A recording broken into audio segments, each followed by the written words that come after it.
So now we'll be heading towards the second event of today's evening. Dear friends, the long prevailing implicit bias in the society at workplace couldn't stop the success journey of women in STEM.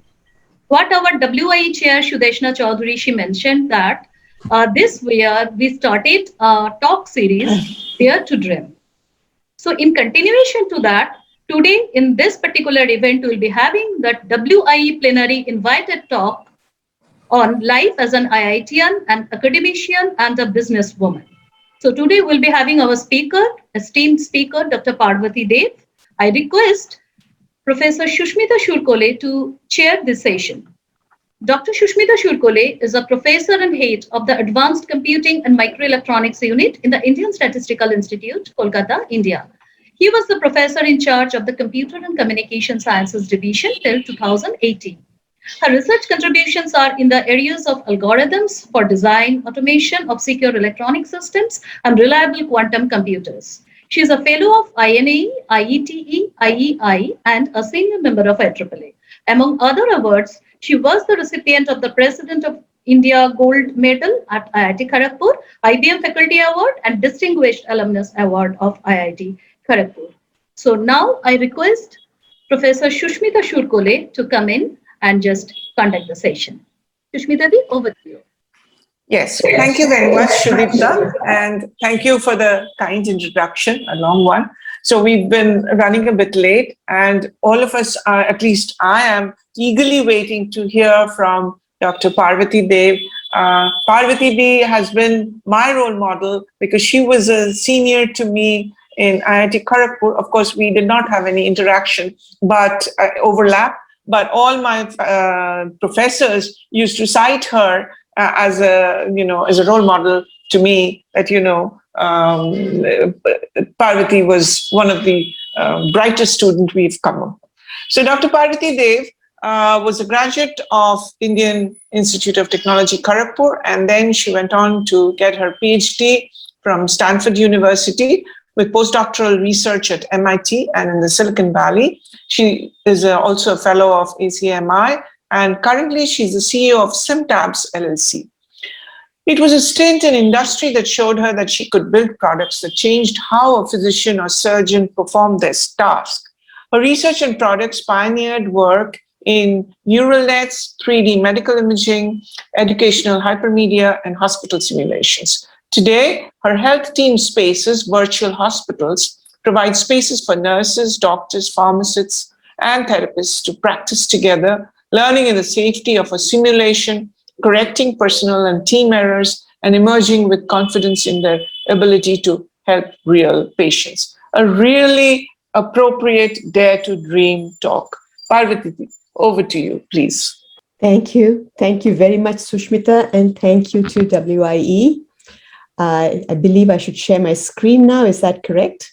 Thank you very much. I'm honored to present this WE plenary talk. It is a true honor. And Dr. Shurkole, thank you again for inviting me. As you know, I've been an IITian, and that has been a transformative part of my life. I've also been in industry and academia and back and forth. And through these, I've really grown and seen a lot. So what gave me success in all these attempts? And what really stands out, there are many, many reasons, but what really stands out to me is I did not hesitate. I was always ready to catch opportunities, what I call to catch the tiger by the tail. And I think that this is where we all have to be ready to see what's possible and what we can do. Now, what makes us ready for this? And why do I think that women in particular, everybody actually, but women in particular, need to think that there are opportunities. Don't worry about being given things. There are opportunities. I need to grab them. In order to do this, the first thing I feel is you really have to be ready. You have to realize that as life changes, as the world changes, as technology changes all around you, there are lots of things ready for you to do. But to be ready, you have to prepare your mind, which means you have to be learning about things, you have to be curious, you have to look around you and build a framework of knowledge so that when an opportunity is passing by, it fits into your framework and you can see, aha, this is what I would like to do. The second part of it is what excites you. To find an opportunity that suits you, you need something that really fits your passion. So think about what you really love to do. Do what you need to do, but think about what excites you. Something that we were talking about in the previous panel, and I can't emphasize enough. Your network is critical. Don't be afraid to ask for help, advice, guidance. People don't give you mentors. Mentors just don't say, I want to be your mentor. It is through talking with people and asking questions that you find your mentors. And when you find your mentors, also turn around and be a mentor. Offer help. That the people you help will also become your network. And don't accept barriers. They exist. They definitely exist. Go around them. Go over them. If you have to, you fight them. But generally, I personally have found, for me, they don't exist. I just move. A little bit about me, really quickly. As a kid, my family traveled a lot, all over, and consequently, we became very close as a family, more than oriented to our settled community. Engineering was at IIT, wonderful years, very important years. As an academician, as a research, in my PhD life, in my postdoc life as faculty, the area that I discovered I had a real passion for was neuroscience. I would say more particularly the application of technology to understanding the brain.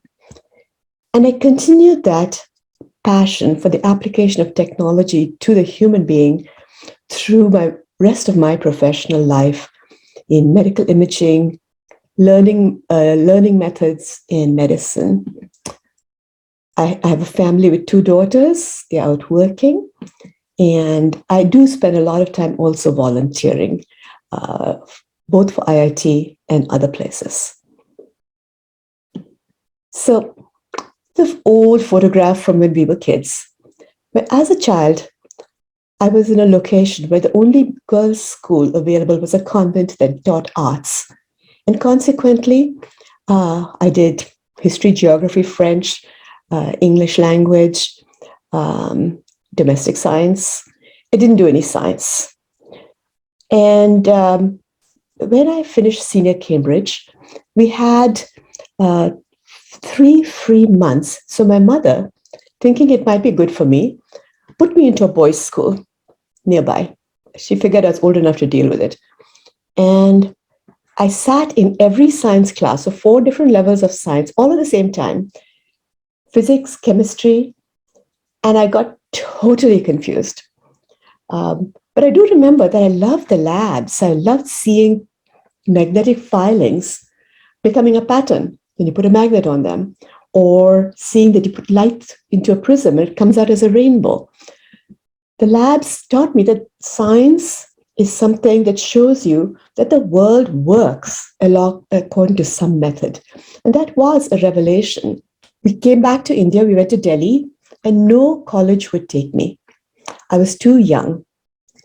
My mother, who had friends, she's Bengali, she had relatives in Kolkata, and she took me there and she met with the head of Lady Brabourne College, which was a very Parda college at that time, and persuaded her to take me on as a unofficial student, because having done senior Cambridge, I could not do pre-university. But she put me into science in pre-university, and I did physics, chemistry, math, and biology. And where I stayed, many of you who live in Calcutta will know this extension hostel here, because I came a bit too late to be in the main hostel. And my room up there, that was a balcony, and we all spent pretty much most of our time hanging out this balcony, people watching, and doing adda. So I'm afraid I wasn't a very good student at that time, but studies did come easily.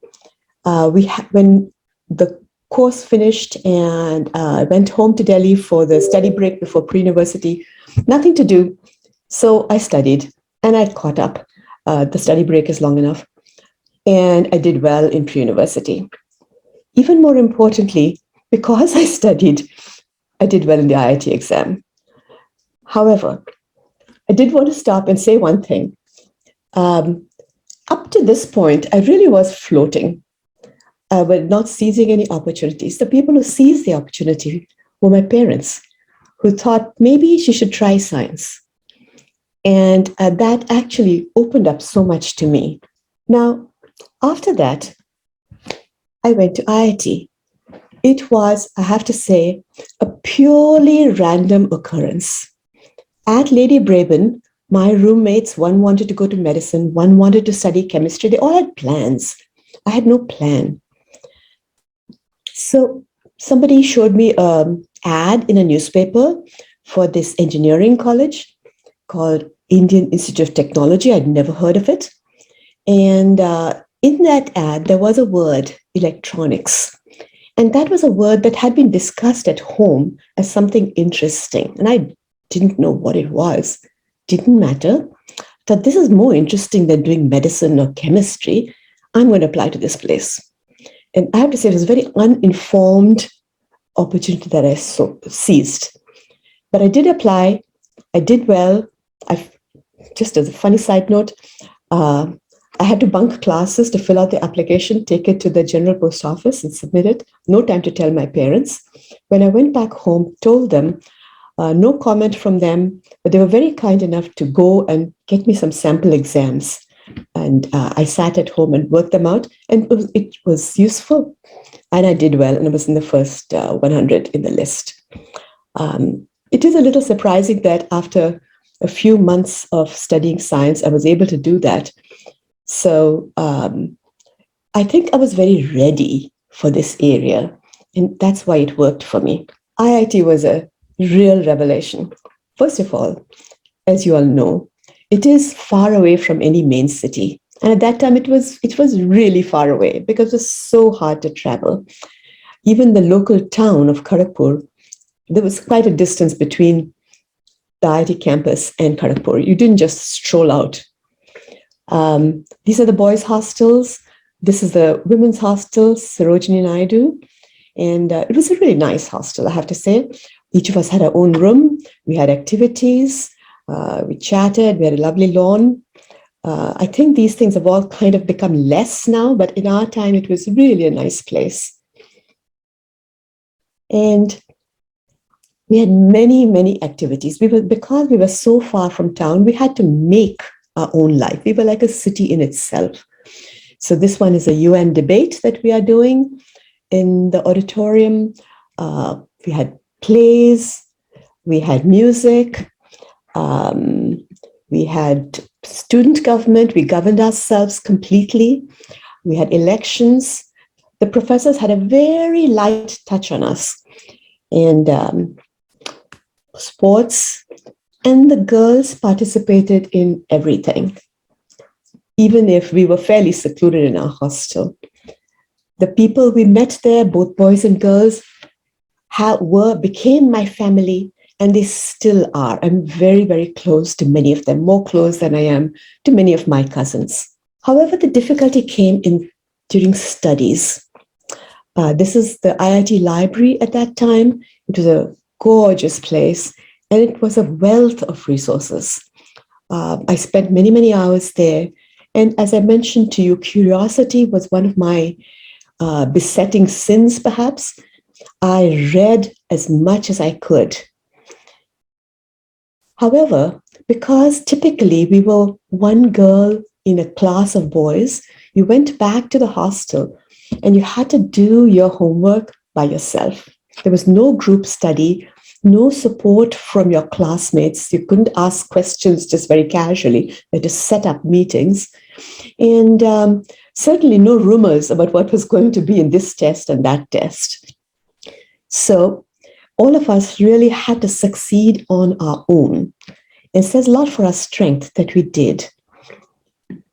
The professors there, many of them were wonderful people. First of all, our director, Dr. S.R. Sengupta, he was very supportive of women. And among the many professors, I'd like to mention Professor Sanyal, initially one of our professors, and then the head of the department. And been my supporter through the decades. We finished IIT.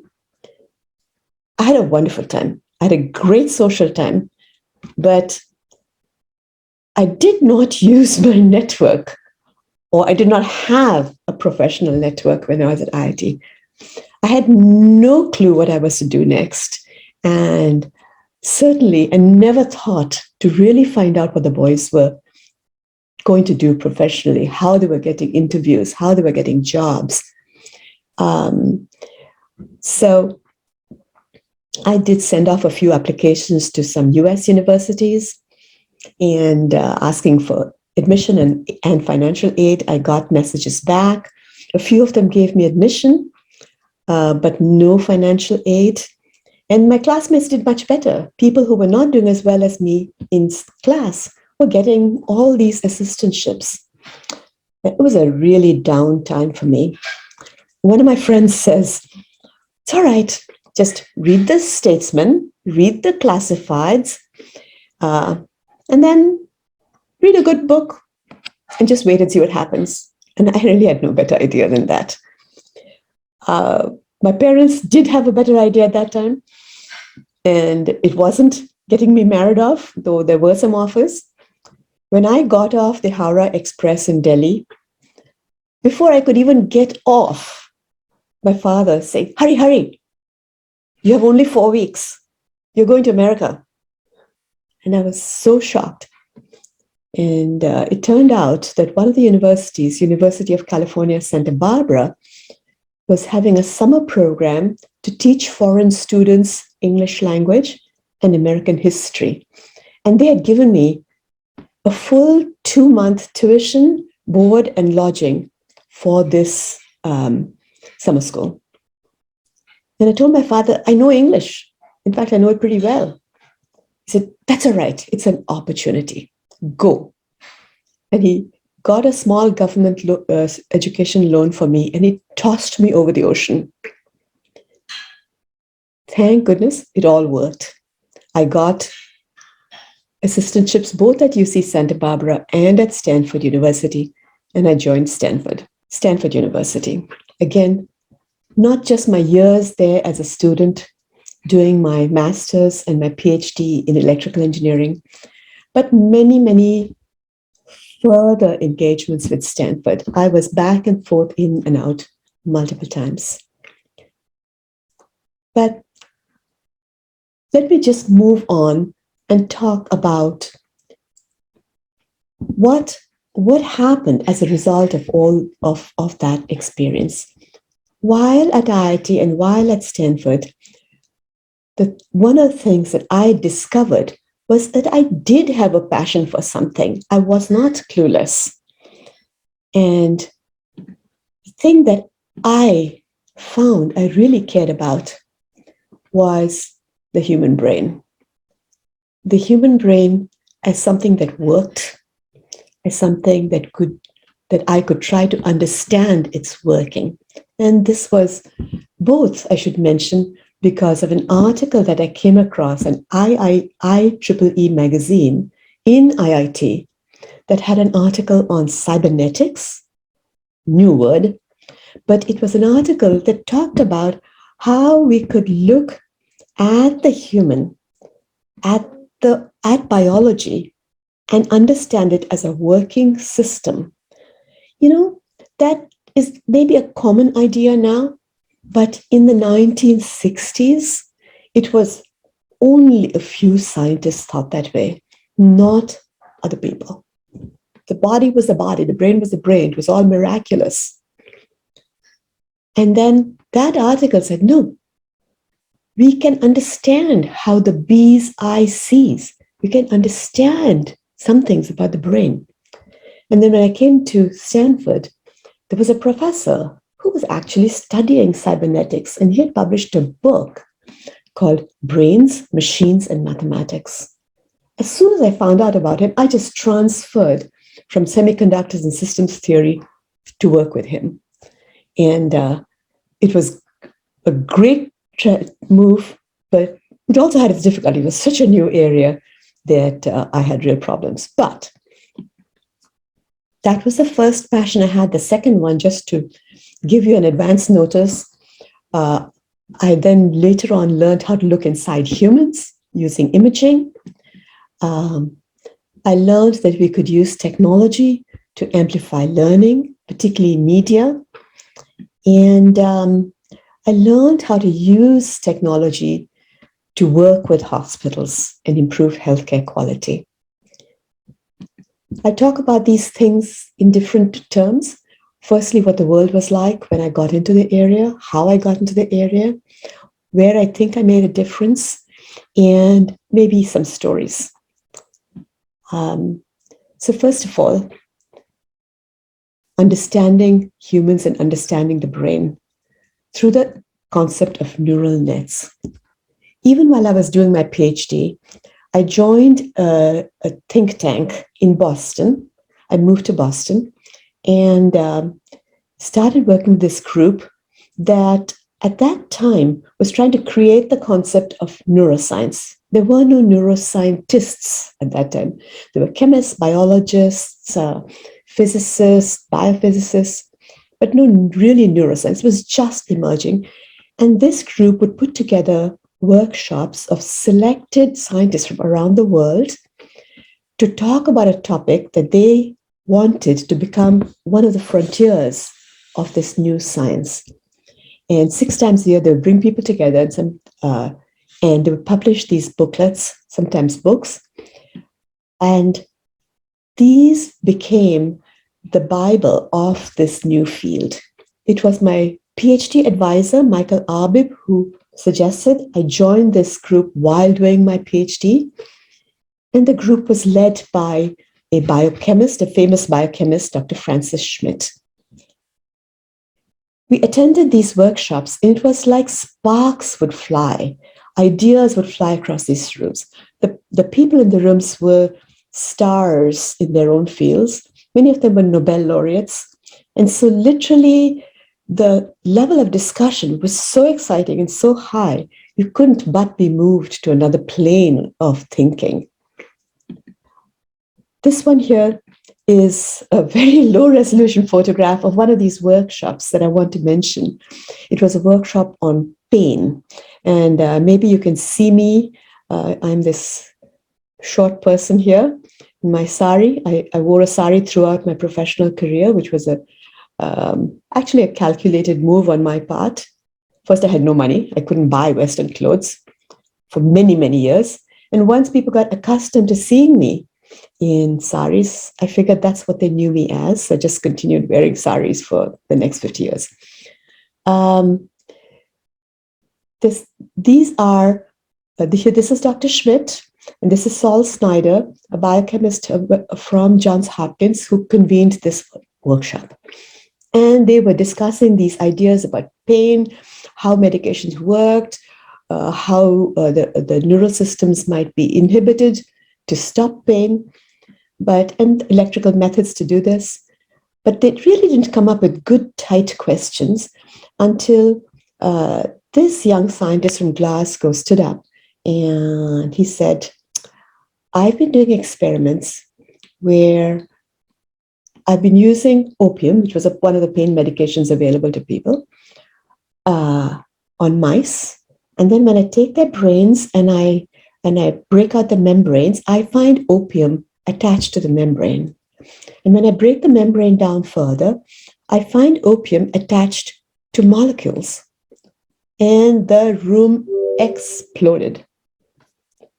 It was such a novel idea that a substance from the outside had a natural place to attach in the brain.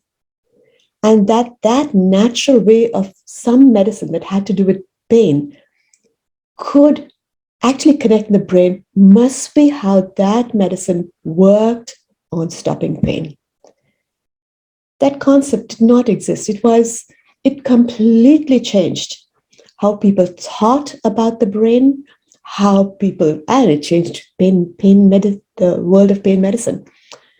So that exciting workshop made me think about how I could use some of these ideas.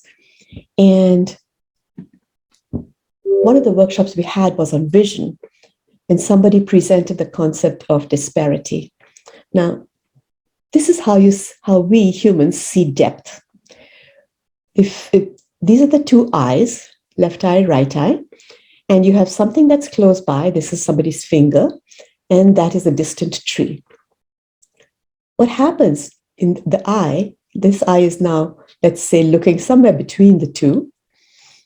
The tree falls on this side of this eye and the finger falls on that side, but in the other eye, they're reversed. So it's as though the two images, it's as though the two objects have slid in different directions.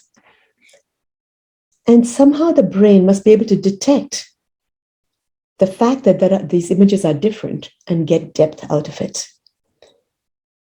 Now, you're familiar with these red-blue diagrams. These are called random dot stereograms. And they were invented by a person called Bela Ulis. And he was at that meeting.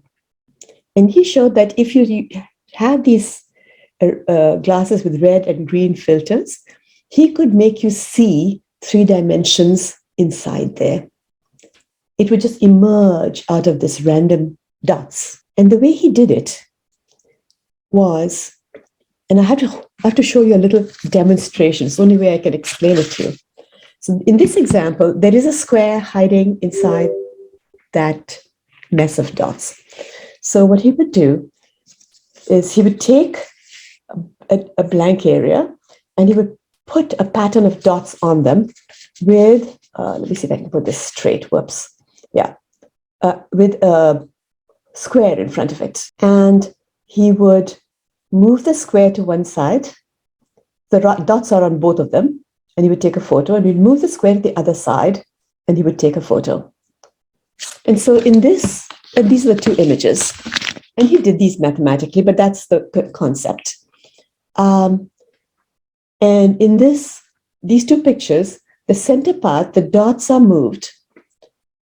Of course, we cannot tell looking at this because it looks so random. But I hypothesized that if the brain was actually picking out these sideways movements, then because we knew that there were neurons that could see dots, that could see lines, that could see edges, we already knew that at that time, that maybe there were neurons that could see disparity. And I put together a mathematical simulation with different layers of neurons where I made these neurons small computing units, an array of parallel computing units. So these are like small parallel computers. And the only thing they could compute was, am I seeing a disparity of 0? In this array, am I seeing a disparity of 1, a disparity of 2, and so on? And if the image was set up so that the surround had a disparity of 0 and the center had a disparity of, let's say, 4, then this array and that array would really light up in the locations where they got the matching input. And there might be some matches in all the other arrays because some dots were bound to have, even though they're the wrong dots, they still match up as disparity of 1 or 2. But I added a second feature that said, if a neuron, am lit up, I am going to excite the people next to me. I'm going to enhance their activity. And having enhanced their activity, they will increase in activity. Consequently, if there are a number of parallel units next to each other, all lit up, they're going to make themselves strong and bright. And the second part was, if they were not near each other, if the excited units, they did not get any enhancement, but all the other layers would be trying to suppress them. So the noise would get suppressed and the real activity would get enhanced. And I was able to show by simulation, a lot of it was hand simulation. Again, the computer literally did this entire simulator on a Wang calculator because I didn't have an access to a computer. I showed that I could extract a square from a mess of random dots. And I published that as my part of my PhD thesis about how a neural model, a model of parallel neurons, could extract depth. I published in a fairly obscure journal. It was whatever my professor said, there is an opportunity here, you want to submit. It was a mistake both on his part and mine. But anyway, it was seen by somebody else who was a lot more famous than me, who took the idea, modified it a little bit, and republished it without giving me any credit for having originally published and got this idea. And it caused quite a TV soap opera. And between my professor and this person, the resulting good thing for me was my paper got publicized. And even though that fight went on, some people who actually went on to do really good work and make neural nets into what it is today, machine learning and deep learning, actually saw my paper, talked with me. And so I can lay some claim to 40 years earlier, having helped start this field. I personally actually moved on. My interest was in many other things. And my husband got a job in Silicon Valley, California. And I left my faculty position. Some of you were talking about that. And the good thing was Silicon Valley was heaven for someone interested in technology. It was literally one of the most exciting places you could go to at that time. And I didn't have a job. So I met some people and I got a temporary research position in the rehabilitation engineering lab for paralyzed veterans through Professor Larry Leifer, who was a professor at Stanford, who later on actually became very well known as the person who pioneered design engineering and design thinking. And the only instruction he gave me was do something interesting. Okay. I was in a hospital with a lot of veterans, and there were many things that interested me, many opportunities, many potential tigers. And I did do a variety of things. But the thing that really did grab me was three-dimensional graphics and imaging that was just becoming available. And one of the people who really got me into this was Professor Robert Chase, from Stanford University. He was head of anatomy and head of hand surgery. And because I was working with paralyzed veterans, those who were paralyzed from the neck down, they really didn't have much control of their limbs, leave alone hands. And I was interested in working with them to help them understand and improve how the hand moved and how fingers moved mathematically. And to do that, I needed measurements of segment lengths, moment arms, typical mechanics things. And I went to this person who I did not know, Professor Chase, and told him my issues. And he said, oh, okay, I will cut slices through the wrist of a cadaver for you, give them to you, and you can make your measurements. And that was just a gift. I had in the lab, I had a plotter, a digitizer. Professor Leifer said, well, I think you need to look at these things. So he bought me a graphic system. In those days, that was a huge deal. And the graphic system, you had to program each pixel. There were no commands for graphic systems. And I got some software for free from Utah that, if I had outlines, would generate a three-dimensional object. And with that, I got the photographs enlarged. I put them on the plotter. I digitized them. I didn't have a good way of digitizing, so things like this is actually a photograph of it's a much later picture. But I was looking for outlines, and I wanted to end up with a 3D object. These photos are from a much later time, so they're not what I had. But I have no photos from that time. But I needed somebody to help me do these outlines. And Dr. Chase sent over one of the visiting faculty from Shanghai, Dr. Suo Wan-Chen.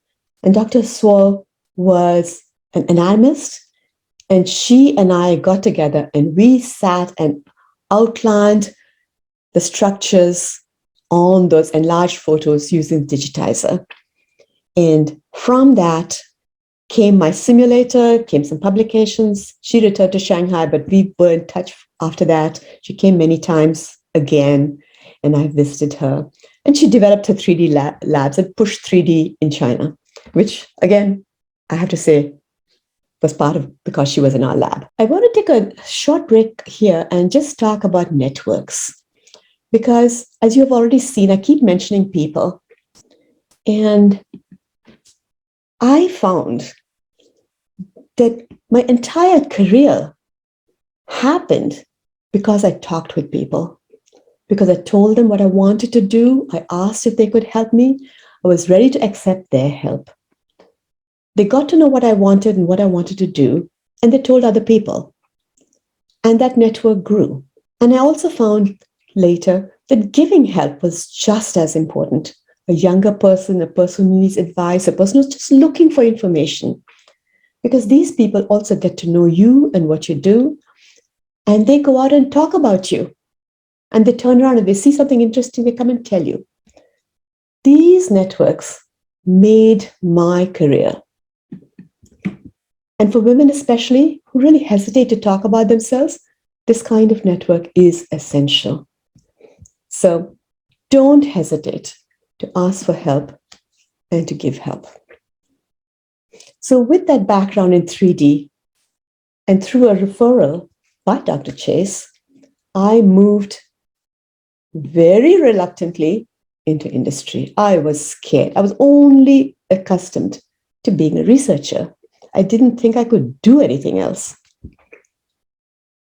But it was a whole new world, and one that really made me grow. So what happened? Just a note. This actually came about a couple of years later. One of the people I worked with, Dr. Joseph McCarthy in New York, when he was asked what the biggest advance was in his professional lifetime as a surgeon, he said it has to be imaging, the ability to see inside the human body. X-rays had existed, and you could see inside, but CT scans had just come into being. And then when we came in and added 3D to that, you could literally see inside the body. And I got into this because Dr. Chase referred me to this person, another young surgeon, David White, who was a plastic surgeon just starting his career. And he used to try to reconstruct heads, scalps, foreheads, cheekbones that had broken through trauma, shattered, or maybe lost to a tumor.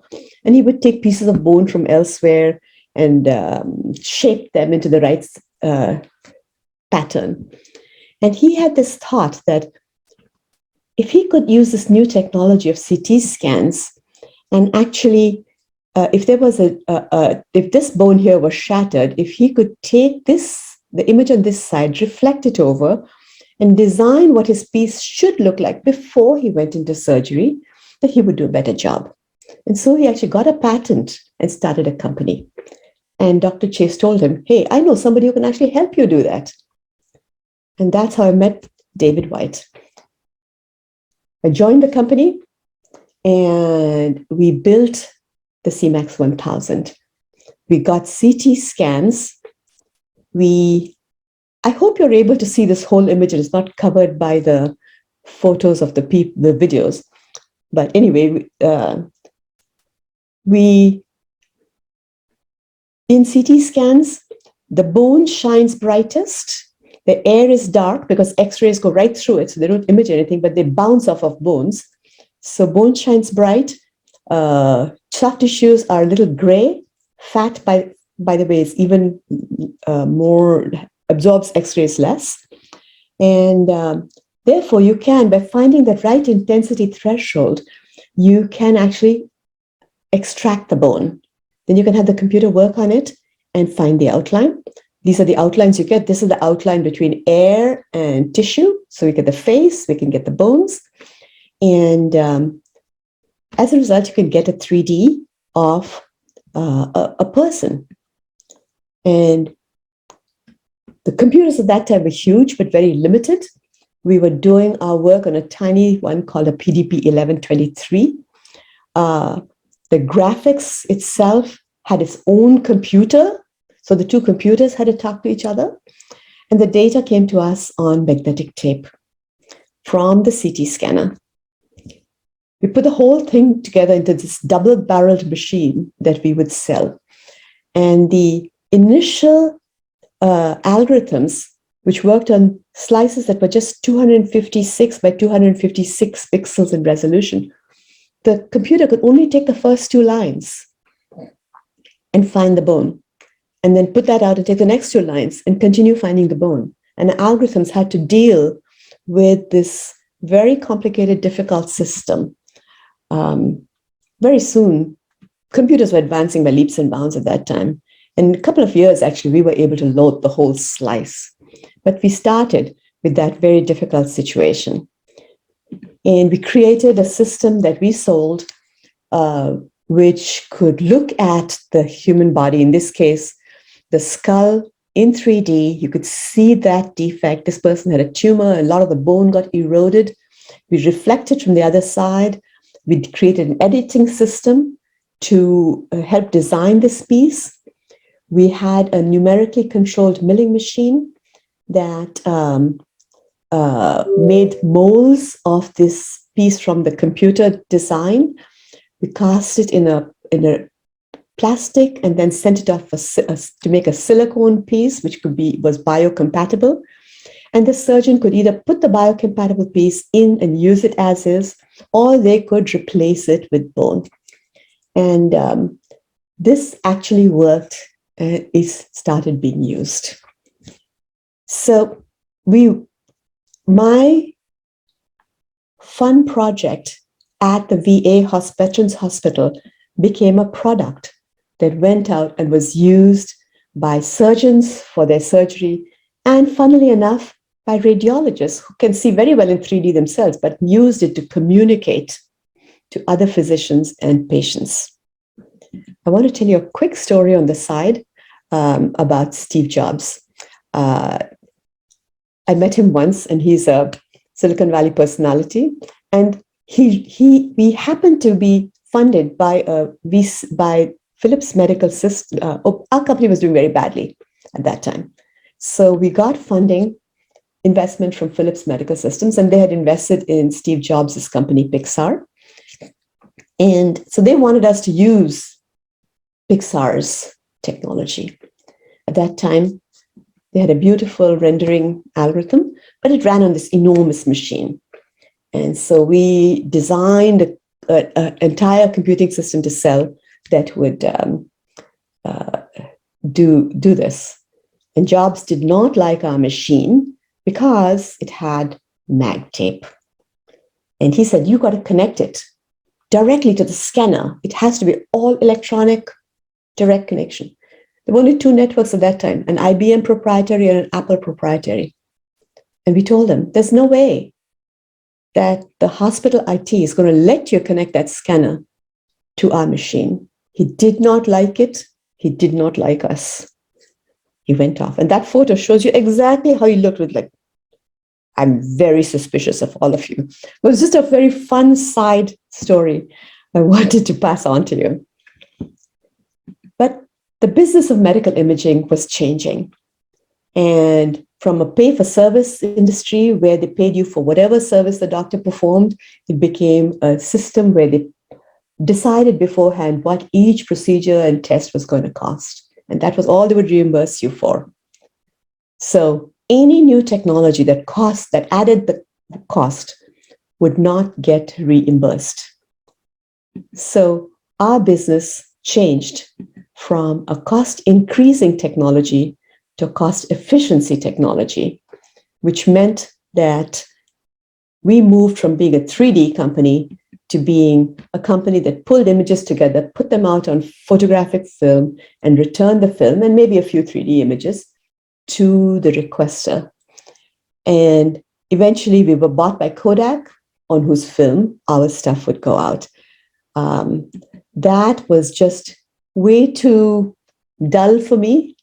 So I left the company and I started playing with some other new technologies. HyperCard had recently come out. Interactive media was just starting.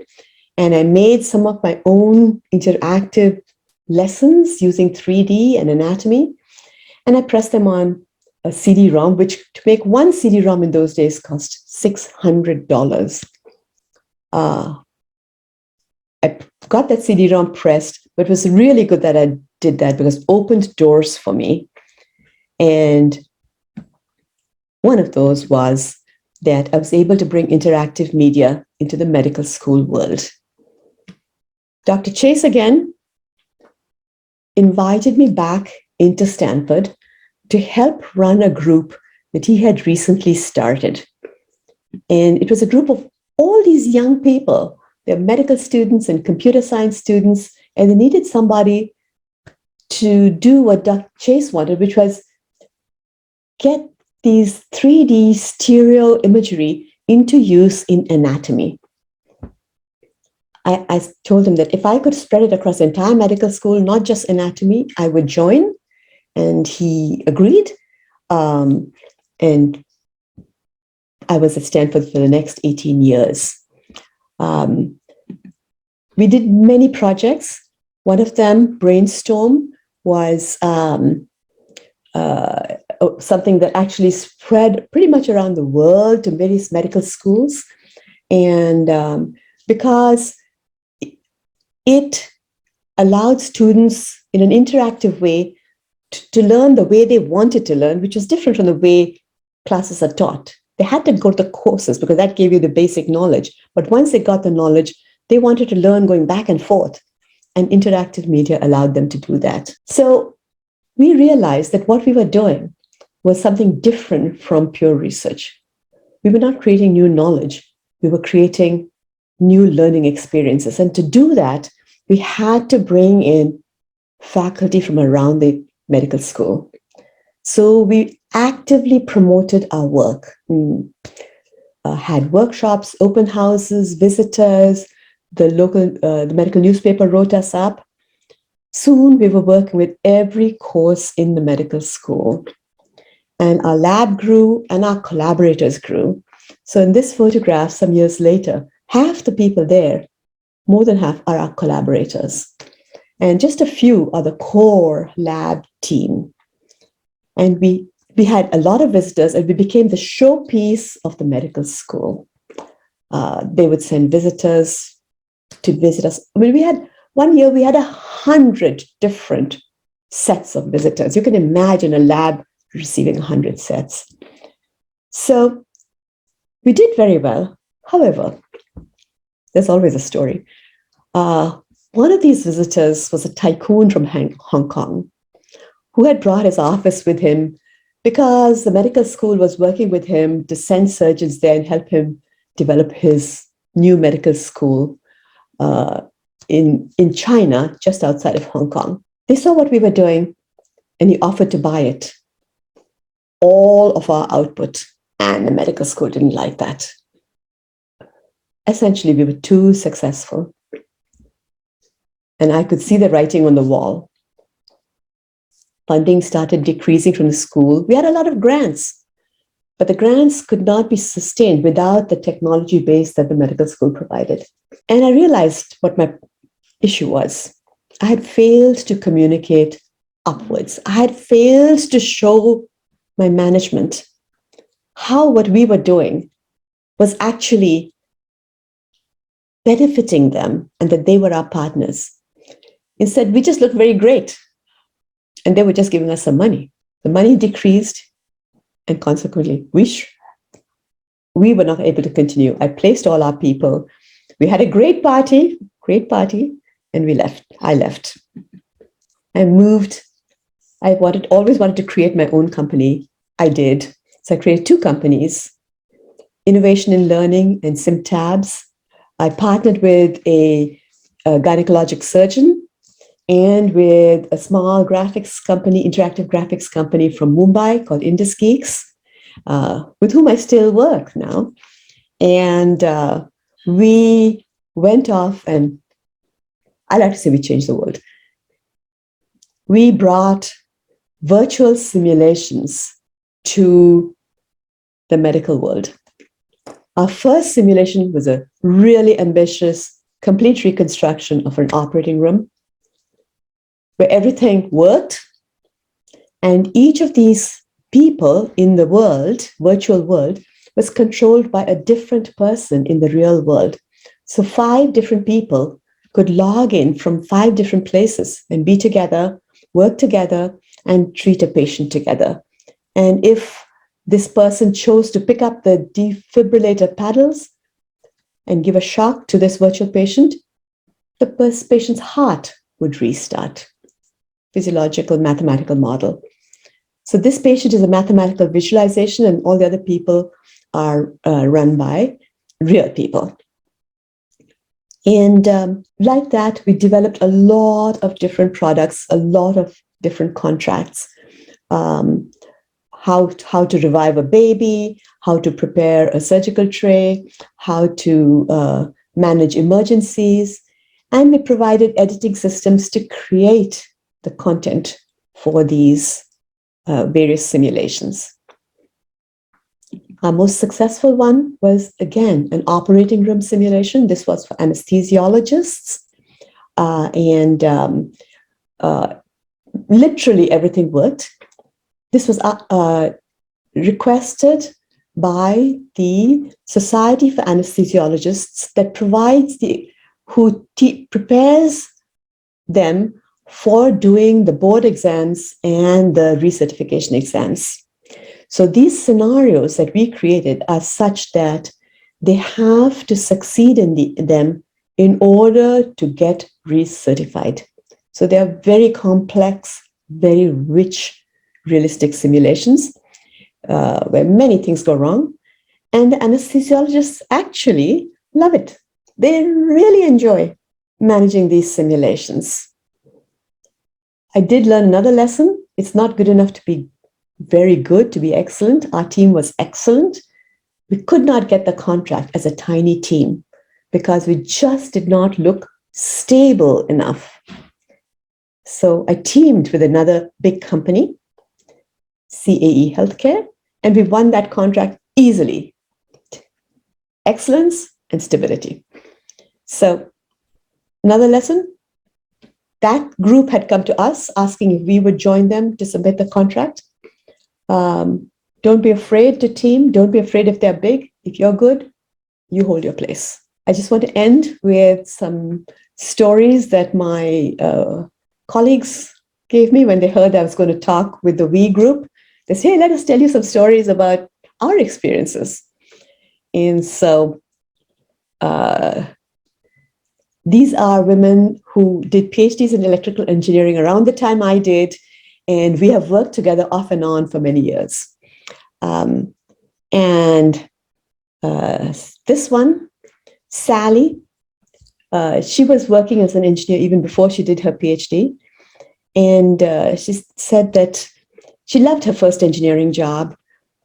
But her boss told her that when they were reviewing the employees, they all agreed she'd done a great job and she deserved a substantial raise. But they were concerned about giving her that raise. I said, why? I said, well, we don't know what you'll spend the money on. We could give this money to a man who's raising a family. That was 50 years ago. And Linda had a story much later. She took over the running of the research group at the first medical imaging company, CMAX, that I was at. And at that time, our research group, it had mostly men, but had quite a few women. And she was looking for a new engineering manager inside the group. And the best person he had, best candidate, was a woman. So she proposed this candidate to her boss. And he looked at her and said, yeah, but don't we have too many women? It is so funny at these, yes, implicit biases.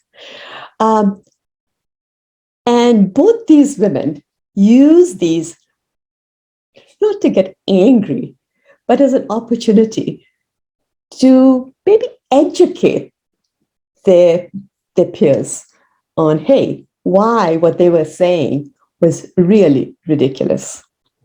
So, okay, at this point, I'm doing a lot of different things, and I'm also seeing whether there is another transition for me.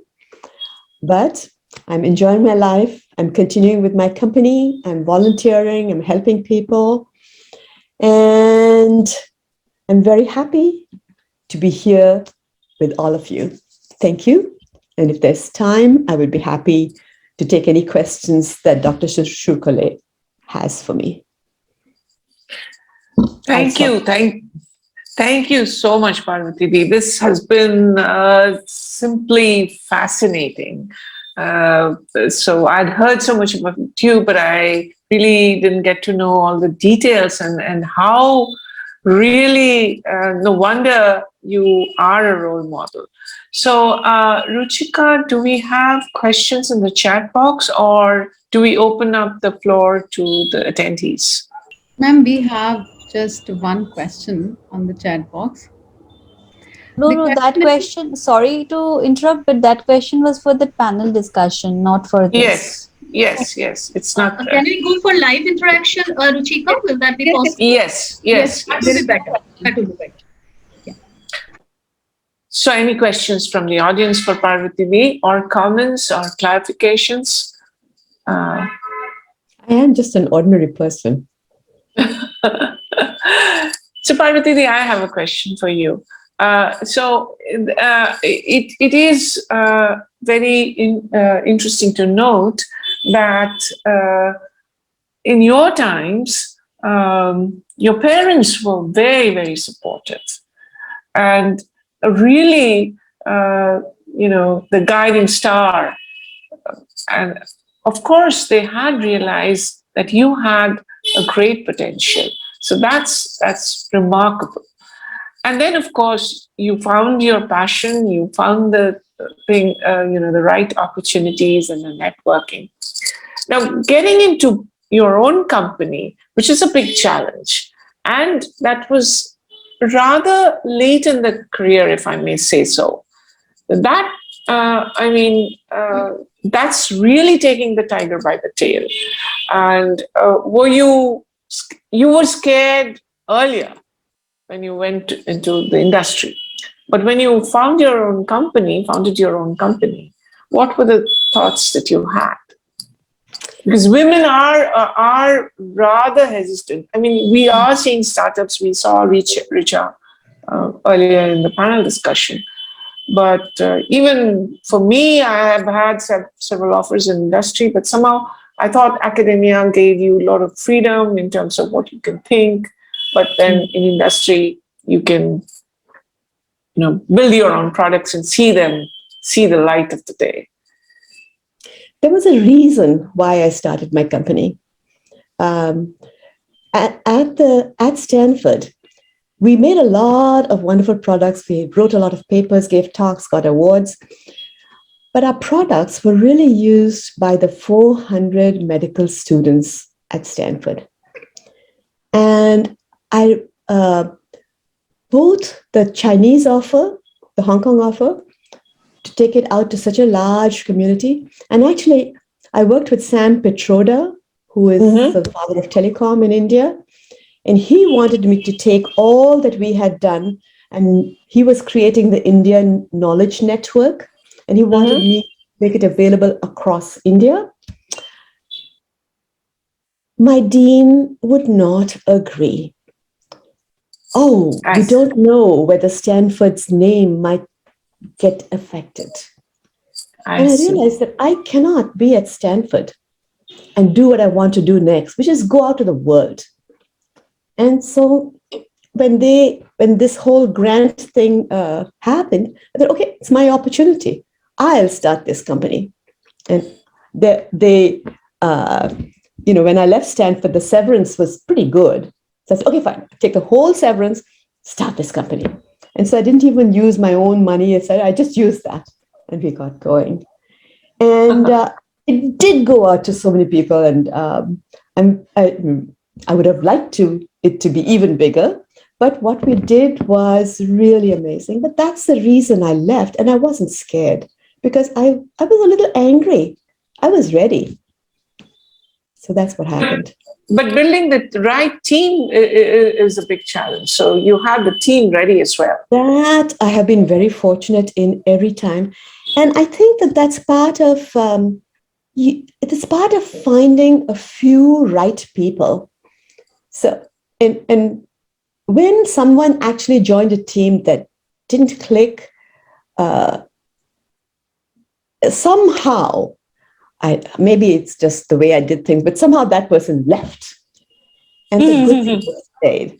And the good people brought good people. And I was very emphatic about having a very light, open touch so people could be themselves and bring up their ideas and talk. And so those communities that I built at each of these places, I mean, people remember them with love.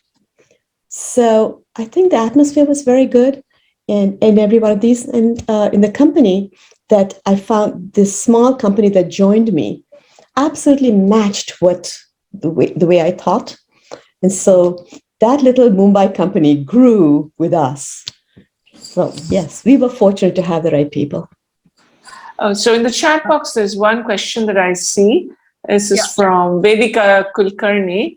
The question is, I want to know, Parvati ma'am, I want to know more about your attitude towards a new opportunity that came your way. Sometimes we have multiple paths to choose from. How to go about choosing one? That is real difficulty, yes. And I have often made the mistake of trying to do too many. It happens. But certain things do require commitment. So, and you can see clearly that if I take this path, I cannot do that. So you do have to look at them. And for me, it was always, what is it that would really excite me? And sometimes I might make more money doing something else or have an easier day. But if it didn't excite me, I could not continue. So it had to be something that really worked for me. And Vedika, that's how I made my choices. So if there are no more questions, I think Parvati, we got disconnected. Did I? No, here. There you are. Yeah. So if there are no more questions, I think it's time. Professor Yes. Shurkole, I have one question. Oh, sure. Please, please. It was a marvelous experience to hearing Parvati ma'am. So my question is that you had a great potential and very brilliant personality. As a woman in that time, you just left India and landed to a unknown place. So at your time, the education of women was not very easy in Indian scenario. Do you think that as you have left India and landed to USA, United States, it helped me to build your career in a bigger way? Oh, no question. It was the right thing for me. In India, I don't think I would have been so successful. I might have gone into some research position somewhere, but as you know, at that time, it was India just did not have the facilities to really move researchers forward that fast, whereas in the US, it was actually much easier. So, absolutely right. That, as Shushmita says, my parents were Farsiing, and they were the ones that sent me on that first step to leave home. And I don't know at this point how my conservative father actually let me go like that, but it worked. It was, you are right. It was moving that gave me my career. Thank you. Do you think still today it is better to grab the opportunity in United States than in our place? Oh, I don't think so anymore. I think you have a lot of opportunities. I do not know as well what your opportunities are in the academic research world. I'm not very familiar, but I think in the business world there are many more opportunities. Of course, I think, and again, I've talked from a little bit of ignorance. My impression is that it's easier for men still. But a strong woman is visible. A strong woman will be seen, and you have to you have to take the steps yourself. It might be easier here, but not necessarily the difference is not as great as it used to be, I believe. Somebody else would know better than me who has seen both. I have not worked in India. Thank you very much. So any other questions? If not, Shudipta? Yes. Can I ask a question to ma'am? Just Please. 1 minute, just I will take. Ma'am, just I wanted to ask you that your journey is full of transitions, full of achievements, and yes, we heard from you. But I just wanted to know from you that the journey of life, it comes with success as well as failure. So how to accept that failure gracefully and move forward? I mean, this is the advice that I'm seeking from you for our young engineers or professionals, and for us also. As compared Please to you, say we are so simple.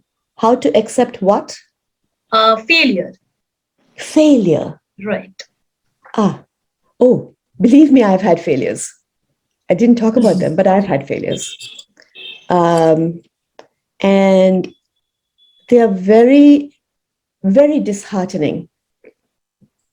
They really make me feel very down.